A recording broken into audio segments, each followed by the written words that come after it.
সম্প্রতি বিমান দুর্ঘটনার রেশ না কাটতেই যুক্তরাষ্ট্রে আবারও বিমান বিধ্বস্ত হয়েছে। স্থানীয় সময় গেল শুক্রবার সন্ধ্যায় উত্তর পূর্ব ফিলাডেলফিয়ায় রুজভেল্ট বুলেভার্ড এবং কটম্যান এভিনিউর কাছে এই বিমানটি বিধ্বস্ত হয়েছে। ঘটনার বিষয়গুলি তুলে ধরে প্রতিবেদন প্রকাশ করেছে আন্তর্জাতিক সংবাদ মাধ্যম বিবিসি।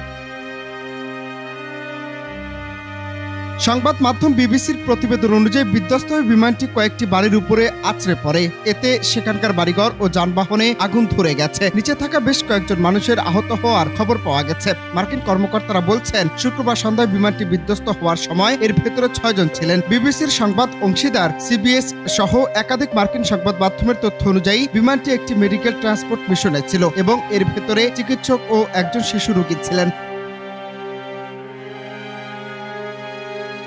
সেখানে জরুরি কর্মীরা উদ্ধার কাজে অংশ নেওয়ার পর জনগণকে দুর্ঘটনাস্থল থেকে দূরে থাকার আহ্বান জানানো হয়। ফিলাডেলফিয়ার মেয়র চেরেল পার্কার এক সংবাদ সম্মেলনে বলেছেন, নগর কর্তৃপক্ষ এখনো হতাহতের সংখ্যা জানে না, তবে হতাহতের জন্য দোয়া করার অনুরোধ করেছেন তিনি। এছাড়া বিমানের কোনো ধ্বংসাবশেষ দেখলে 911 নম্বরে কল দেওয়ার জন্য বলেছেন ওই সংবাদ সম্মেলনে।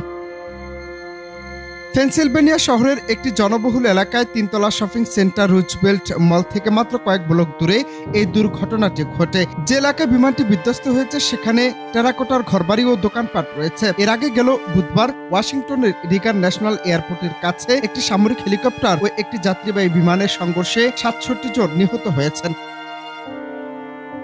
অনন্ত হাসান মাসুদ, বাংলা টিভি।